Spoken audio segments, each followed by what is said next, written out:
All right, everyone. It is May 28th, 2024, and this is the libhal biweekly meeting. For the agenda, we're going to go over the micromod and board support in libhal. I spent some time working on micromod, and I think I've come up with a decent way to handle boards in libhal, and I'll explain what that kind of means in a little bit. I'm also going to go over a particular design case and how we could try to ensure that we provide guidance to anyone who wants to um, use a lot of peripherals in order to gather a lot of data from sensors and such in a way that's as parallel as possible so that their application can operate as high of a frequency as possible. So we'll be talking about that. And finally, we have the summer plan. This is just the stuff that I kind of want to do while we have some people who might have some extra time on their hands to help out, as well as also some goals for me by the time the quarter ends or by the time summer ends. So the micromod, libhal micromod, it's readme.md has been updated. So I'm actually going to show you that right now. Get out of here. Oh, am I wrong? Ah, oh, how embarrassing. I could have sworn, did I not push that? Launch 1.0. That's weird. Huh. I could have sworn I updated this. Actually, let me check something real quick. Yeah, that looks all correct. Crazy. Okay, never mind then. I need to fix that. I have it somewhere in a branch, so I'll do that later. Kind of sucks because I was going to show what the command looks like, and I could show you that in another screen. So I should do that right now. So with micromod, I know what I did with it. I put in a can opener, didn't I? Yeah, I kind of did. It's a lot better in can opener. All right, well, I'm going to show you what I was doing in can opener, and that will make its way over to, that's not it.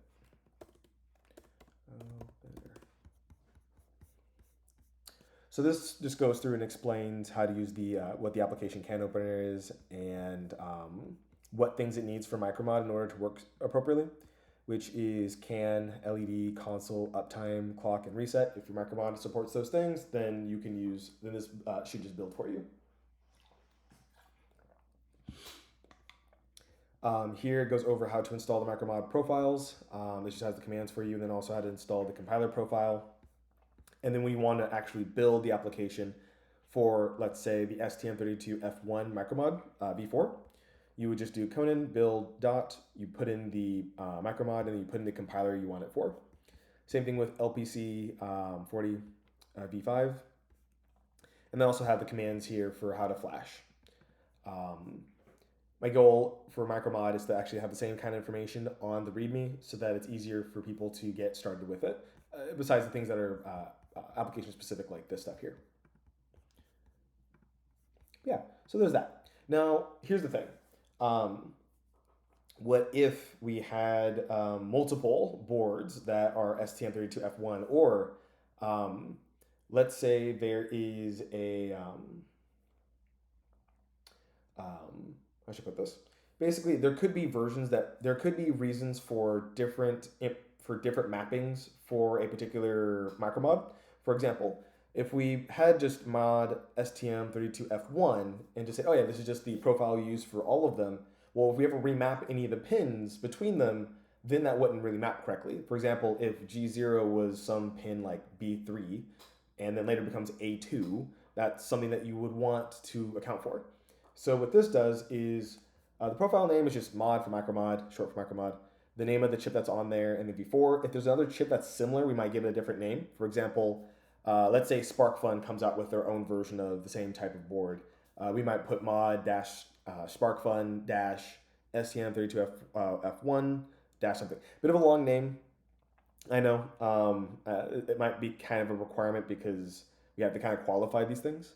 And people can always just stack these into their own profiles, so they don't have to like type them out all the way. But that would be the profile for this particular device. And then as we add more versions, we'll like tack that onto the version name here and just use that particular profile for it. What's done inside is that for each one of these different board types, we have a different file, a different profile. And inside of these, we put the normal stuff that you would expect for a LPC 4078, and which is that, Cortex M4, we're using our own libc, its OS is bare metal, and it's release by default. You can change that though. We now, besides setting the platform to, let's say, LPC 4078, which is what we normally would do, that would map whenever you built an application to that specific processor. In this case, Micromod maps it to itself. It says the platform is now Micromod. And then the Micromod board, which is another option that I just kind of created out of thin air, it's defined as whatever the name of the Micromod board that we're trying to use or trying to represent. But the asterisks here say that for all possible packages, whenever they try to subscribe to the platform option to look at it and use it, they will get this value, except for LPC 40. LPC 40 will be given specifically LPC 4078. This will ensure that that package, when it sees its package, will put out the appropriate linker script, as well as the appropriate binaries and such. So that is how we effectively create board files. We kind of usurp the platform option, change it for specific packages, and then make everyone else see our particular platform. This also helps because when you try to build an application based off of its platform, there's usually a file like LPC40. So for example, if I show you this, let's say we go to RMD, be a good example. If I go to demos and then I open up platforms, you can see here that we have a platform file for each platform we want to support. So in order to ensure that doesn't happen, we place the platform equal to Micromod. We just use the Micromod, let's see. We just use the Micromod.cpp file. It'll just take up all of this, and the Micromod package will handle mapping all of the appropriate pins and ports to all of these different APIs here. So that's kind of the magic that kind of happens underneath. The idea for board support is basically just to overtake the platform flag, use the appropriate package and set its platform flag to what it expects, add another field that allows you to disambiguate between which device you are, and go from there. Whenever, in this particular board name actually corresponds to a specific source file, and that's how we keep them all one-to-one mapped. So this one would always represent the mod LPC40v5. And just kind of showing you what that looks like under the covers. Where is Micromod? I might have done this a couple more times, but yeah. For example, for this particular device, pin 11, interrupt pin 11. Let's see what that one goes to actually. Yeah, so pin 11 would be port to pin 3. We have all these different mappings for all these different parts, but if we made a new version where we mix all these up, then this would be different. But yeah, so all that stuff gets included into this file. The other things that we add into the Conan file, which are passing the appropriate values to CMake, adding an additional field called the libhal Micromod board, which is just simply just the name of what board you are, so it can just find that particular source file in the source directory. And then here we have the requirements. This is just making sure that we include the LPC package so that it can get the option and then set up all the stuff it does underneath. And that's pretty much it. And then as we add more and more boards to this will gain more if-else blocks to support all of them. And if it gets too big, we can always make like a big map that kind of maps the module name to the thing that it's required to. There's ways to clean this up, but for now, I'm just gonna keep it as basic if-else statements. And that's pretty much that. I think at some point before I go on, I may make an area for, I would obviously want to document guidelines for how to create a board library. Because I think having a way to easily represent the I/O on a board that kind of follows the way that we've done it with Micromod would make developing for any sort of board shape a lot easier. I feel like that by having that we could expand it to Arduino and Feather and whatever else. All right, so now we're going to talk about single core parallel peripheral performance. So consider this requirement. You need to read multiple SPI IMUs as fast as possible. And the device has only one CPU core, and we have 5 SPI ports. What can we do to make this happen as parallel as possible? If we had multiple CPUs, then we could definitely like give them different work and have them work on different SPIs. But is there any way we can do that if we only have one core? Now, this would be maybe an idea of this particular design. So you would have 5 SPIs. You could group up all the IMUs into separate groups and then have each SPI port talk to them. Now, the thing is, though, the way that the SPI interface is set up for libhal is that SPI transfers are blocking. We could consider some sort of callback system to kind of allow this to operate some other way. But I'll kind of talk about what I think is the better option here. So this is one thing. One thing about this is that even though you're using different SPI ports, it's all still happening on one core. So you're really just still kind of doing them one by one by one. You talk over SPI through all the IMUs, then SPI 2 for all the IMUs, and all the IMUs in 3, and so on and so forth, but one step at a time. You could put them into separate threads and have a main thread that maybe coordinates with these so they can all gather the data. Then the main thread can gather the data from all the threads after they are done. That would be, a good way to kind of split up all the work. There's a problem here, is that this too is also kind of serial. So one thing is that if your thread time between context switches is like 1 millisecond, then there's a chance that you might have already read through all of the groups already before that millisecond ends. Maybe you could read through the groups and then yield as quickly as possible so you can jump to the next task. But what you end up doing is, if you're always somewhat faster than you can pretty much talk over that thread and complete the entire transaction within the milliseconds, and you then yield at that point, you're effectively just kind of serializing all the operations, because the next thread has like that amount of time to do its transfer, the next thread has that amount of time to do its transfer, and so on and so forth. You really didn't you didn't really gain any parallelism. You're really making the CPU do these blocks just one after a time, and even worse, because of all the context switching, you probably lost performance. So one idea would be to add DMA to this. DMA is useful because it can transfer data between peripherals and memory, or between memory and memory, and in some cases also between peripherals and peripherals.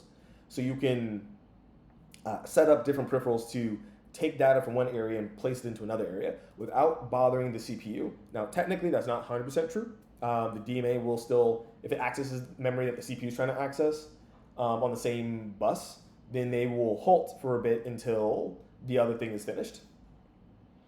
Now, DMA frees the CPU to do additional non-transfer work, which is great. Would this allow for parallelism? Yes, but there's some things that need to kind of happen here.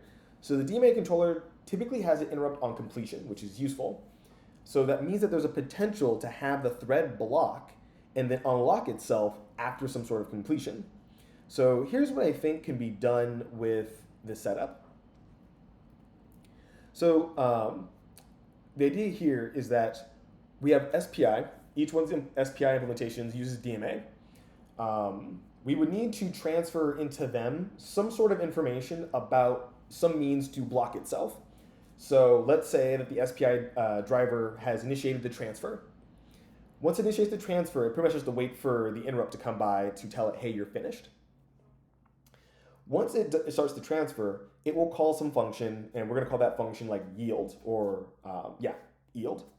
And you can pass true or false to it. If you pass true to it, that means actually yield, stop operating, do whatever that means. If you send false to it, you're saying unyield yourself, do not stop, or continue, say that you're ready, basically. The idea here is that when the first thread goes up and sets up the transfer to send a command and then read back the data from the IMU group, it does it over DMA. And let's assume that we have some sort of FIFO set up on these devices, so they have a lot of data like held in the devices. So we have a lot to stream. Once we tell it to initiate the stream and start doing the DMA transfer, it'll then invoke the yield function telling the operating system, hey, stop, we have nothing else to do here. It'll then move over to the next thread. It will start its transfer and then yield itself, and so on and so forth until you hit all of these pretty much being asleep. Now the main CPU can do all of its work while these are all fulfilling the transfer. Once the transfer is finished, the DMA interrupt will occur. The DMA interrupt will then give a semaphore, basically allowing the thread to wake up. I said semaphore, yeah, we can do semaphore here. It'll be able to wake the thread back up. The thread can then continue on processing and doing what it needs to do.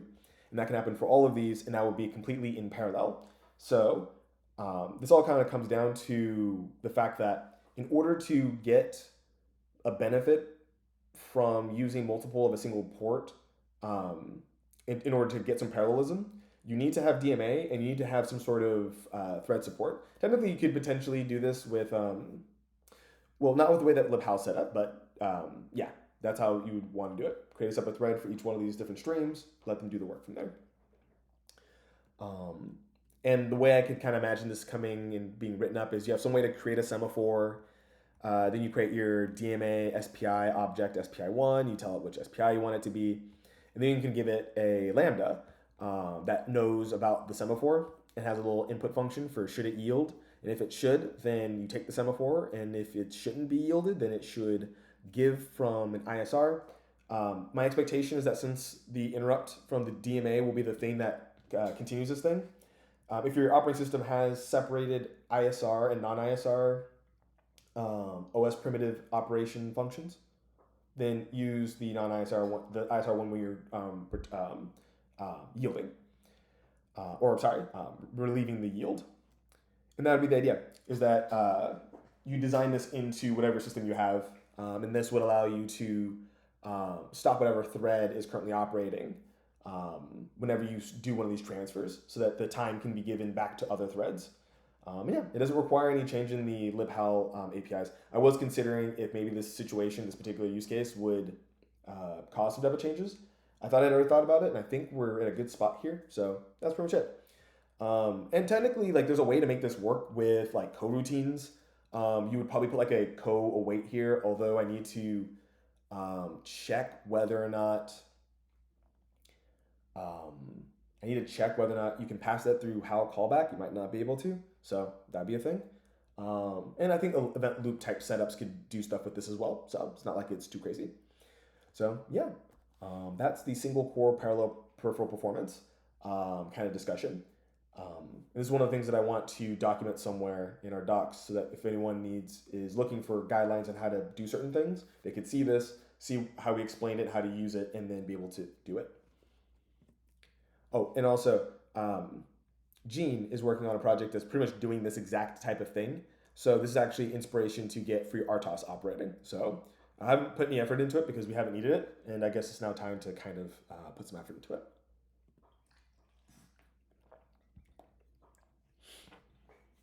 And yeah, now here's some aspirational summer plans. So the goal is to design and implement HAL USB with serial and gamepad drivers. That would, yeah, if we had those two, I would be very happy.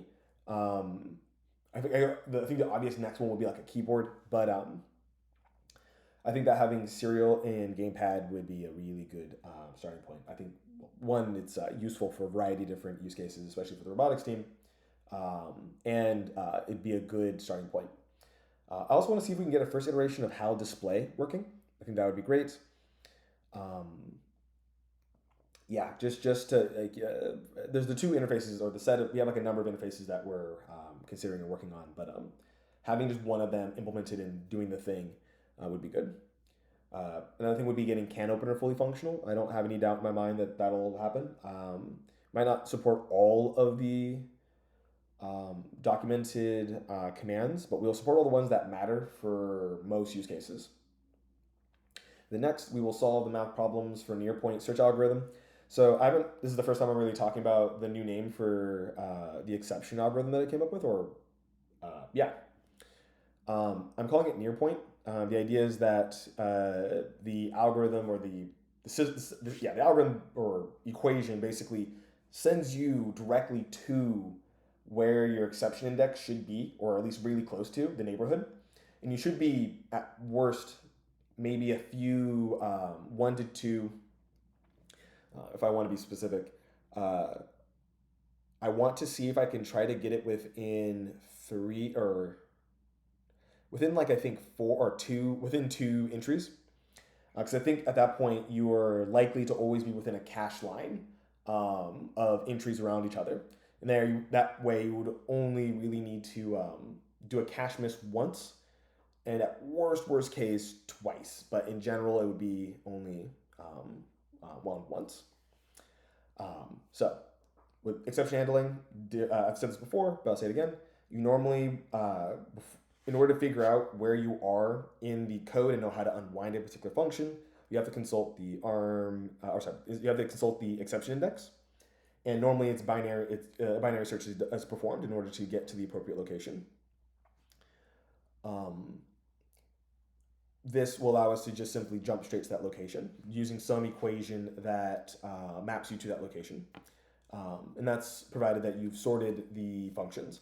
And also, I think another thing is we need to determine what order to even sort, or if there are other ways to arrange the functions that gives you some interesting or useful ability to approximate its location. Who knows? Maybe a bell curve is what we need. Something like that. And there are a couple of math questions that go along with it. One of them, which is what function should be used for the approximation. What can be done in fixed point better than floating point, and what would be the block size for things. And then finally, I want to see if I can get a fully functional stall exceptions working for ARM. I should have put for ARM here, but that's pretty much the game plan. I also hope that I can get near point implemented as well. One of my goals now is to really focus on getting the performance down. When it comes to code size and like the other endeavors, which could minimize the size of like the landing pad blocks for catch scopes, and also reducing the size of the LSDA, making a V1 or like my own version of LSDA that replaces the GCC one to reduce code size. That stuff I'll leave to a later time because it's not super important, but what's really important, I think, is proving to people that it can be fast, that your exception unwinder can be really, very quick, provided that most of the functions you have are trivially unwindable. And my hypothesis has always been that most functions are in that domain. And yeah, it should support all the things that you expect C++ to be able to support. It won't put any sort of limitations on the number of exceptions that can be allocated. It's considered unbounded, in my opinion. I always thought that it only needed like two, but really if you nest try catches inside of catch blocks and keep doing that, you every single depth of catch in which you can throw an exception and another possible exception that can be held in memory before it can be released. So if you never have any of those inside your code, it should only require two. But if you ever put a try catch inside of or call an API that has a try catch inside of it, then you get some nesting. So it's kind of screwy. We will hopefully have by late next semester or near the end of the year, some code that can actually scan through our binaries and figure out if any of those have patterns coming up. That's pretty much the plan. And at some point, I'll be working on my paper for, not paper, there might actually be a paper for this, but specifically my talk for maybe not CPPCon this year, but for next year. That would be on the performance side, and that's what I want to work on is stall exceptions. And yeah, I named it after myself. I asked some other people if they thought that was like legit or if that was cringe, and they're like, "Nah, it's name it after yourself. It is your thing." So, yeah, that's pretty much it. I'll talk to you guys later.